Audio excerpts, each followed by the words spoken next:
주와 같이 되기를 내가 항상 원하니 온유하고 겸손한 주의 마음 주소서. 세상에서 우리가 나 그대로 있을 때 주의 형상 닮아서 살아가게 하소서.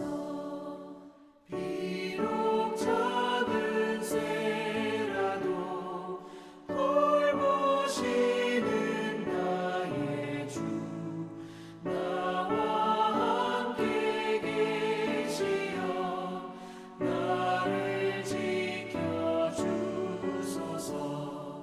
마음이 깨끗하기를 내가 항상 원하니 악한 마음을 버리고 살아가게 하소서.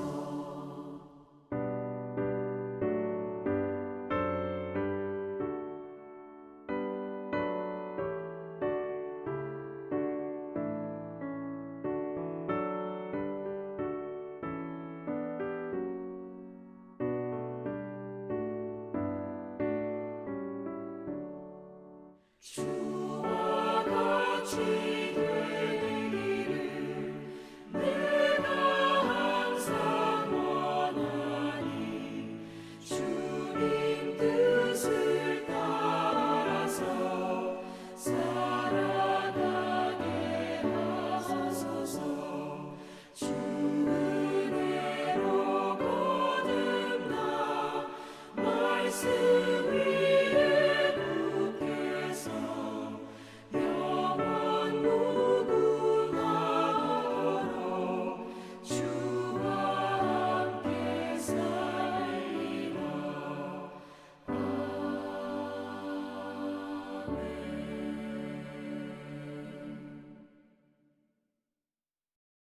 오늘 보실 말씀은 신약성경 베드로후서 1장 1절에서 11절까지의 말씀입니다. 제가 읽도록 하겠습니다.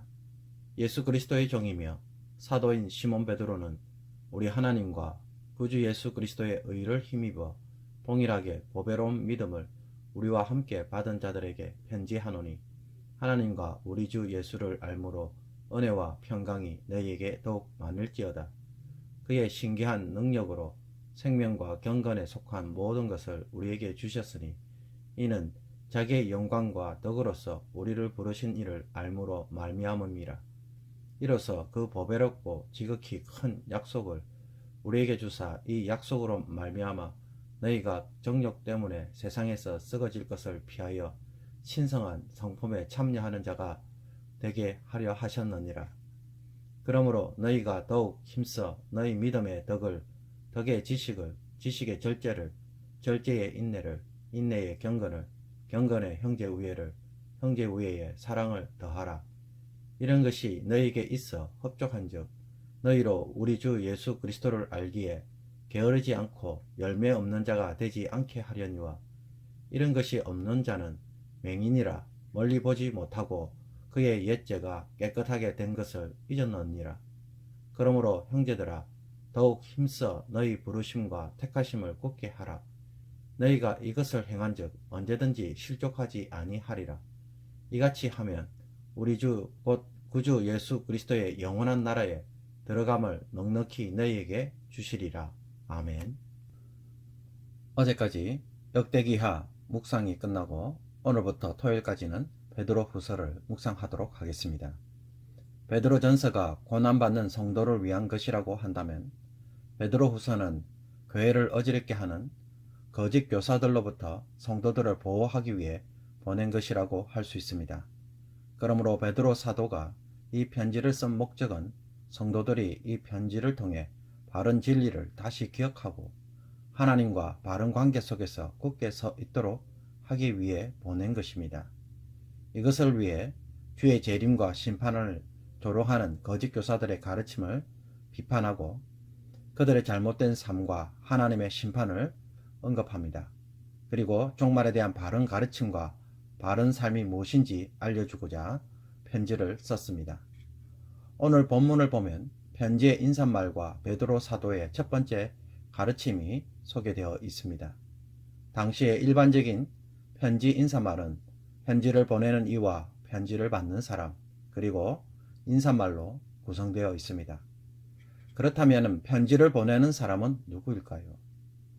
예수님의 12제자 가운데 한 사람이었던 베드로 사도입니다. 그리고 이 편지의 수신자는 특이하게도 하나님과 구주 예수 그리스도의 의를 힘입어 동일하게 보배로운 믿음을 우리와 함께 받은 자들로 표현되어 있습니다. 어떤 지역에 있는 어떤 교회나 성도에게 보낸다고 말하는 것이 아니라 이런 종류의 믿음을 가진 성도들에게 나는 편지를 보냅니다라고 시작하고 있습니다. 베드로 사도가 이런 식으로 표현한 이유는 거짓 교사들의 잘못된 가르침에 흔들리고 있는 성도들이 그 교회에 있었기 때문입니다. 이 거짓 선생들이 가르치는 내용은 사도들이 가르치고 가졌던 믿음과는 다른 것이었습니다. 그런데 성도들 가운데는 이것을 받아들인 자들도 있었습니다. 그리고 그들은 하나님과 예수 그리스도의 의를 통해 가진 믿음이 아니었습니다. 도리어 거짓 교사들은 이런 믿음을 멸시했습니다. 그러므로 사도 베드로는 누가 참된 교회이며 성도인지를 인사말을 통해 처음부터 강하게 강조하고 있습니다. 베드로 시대처럼 오늘날에도 인터넷의 발달로 수많은 설교와 가르침이 넘쳐나고 있습니다. 지금까지 들어보지도 못했던 새로운 말씀과 성경 해석, 신기한 것들을 가르치는 자들이 많이 있습니다. 그래서 우리도 모르게 호기심과 관심을 가지게 되고 새로운 내용에 마음을 빼앗기는 경우들이 발생합니다. 그러나 사도 베드로는 인사말을 통해 우리에게 한 가지 교훈을 제공합니다.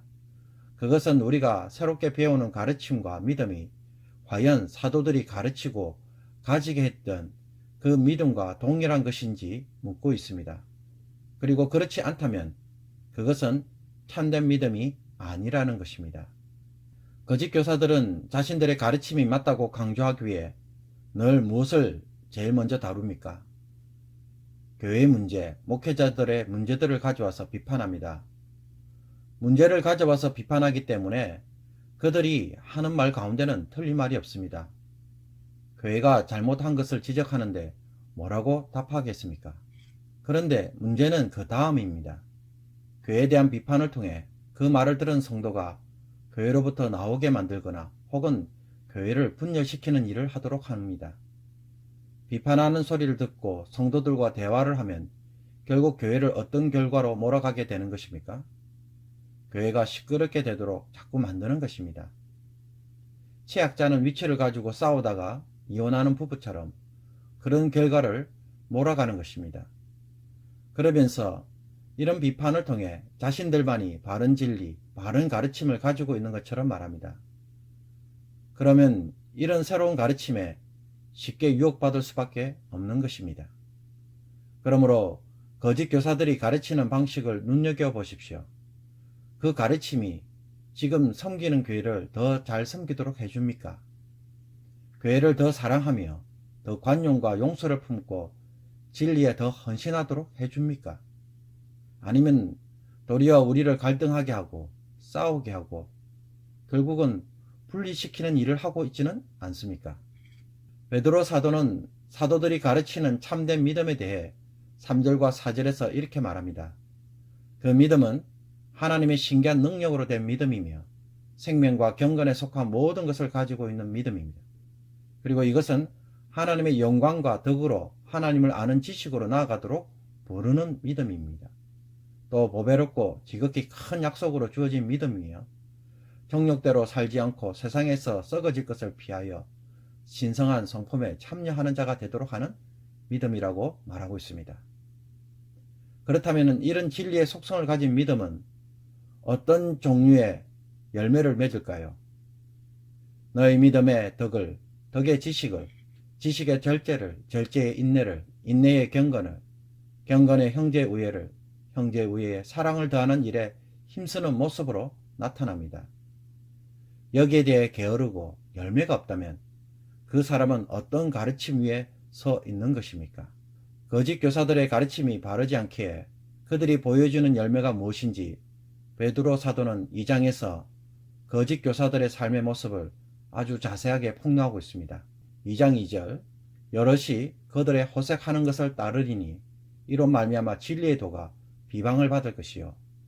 2장 17절 이 사람들은 물 없는 샘이요 광풍에 밀려가는 안개니 그들을 위하여 캄캄한 어둠이 예비되어 있나니. 예수님은 산상수훈에서 이러므로 그들의 열매로 그들을 알리라고 말했습니다.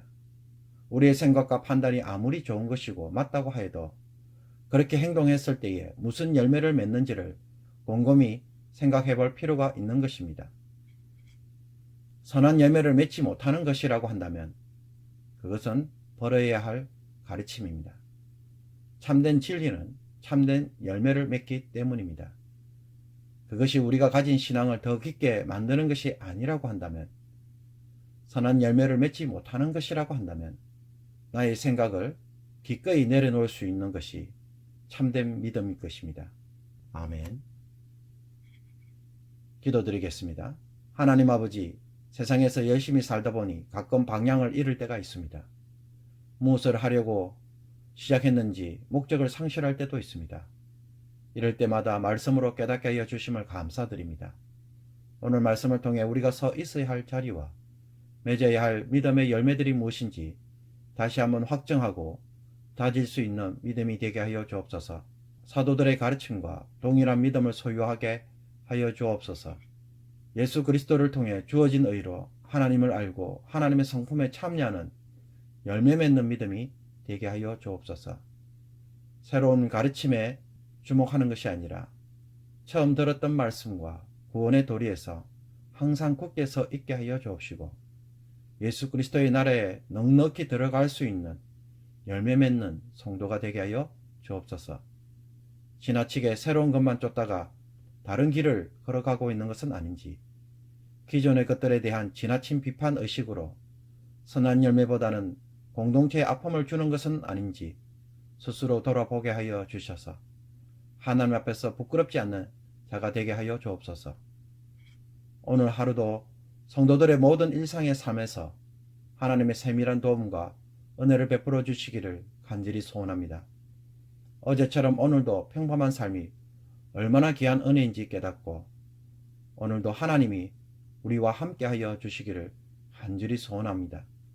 하나님의 날개 아래 가는 복된 하루가 되게 하여 주옵소서. 코로나 바이러스로부터 안전하게 지켜주시고 확진이 된 자들에게 낙심하는 마음이 아니라 넉넉히 이길 수 있는 건강을 주옵시며 하나님의 은혜로 잘 극복하게 하여 주셔서 어떤 시련과 고난을 만날지라도 모든 것을 믿음으로 극복해 나가는 모든 성도들이 다 되게 하여 주옵소서. 이 모든 것 우리 주 예수 그리스도 이름으로 기도합나이다. 아멘. 주 기도문으로 마치도록 하겠습니다. 하늘에 계신 우리 아버지여, 이름이 거룩히 여김을 받으시오며 나라에 임하옵시며 뜻이 하늘에서 이룬 것 같이 땅에서도 이루어지이다. 오늘날 우리에게 일용할 양식을 주옵시고 우리가 우리에게 죄진 자를 사하여 준 것 같이 우리의 죄를 사하여 주옵시고 우리를 시험에 들게 하지 마옵시고 다만 악에서 구하옵소서. 대개 나라와 근세와 영광이 아버지께 영원히 있사옵나이다.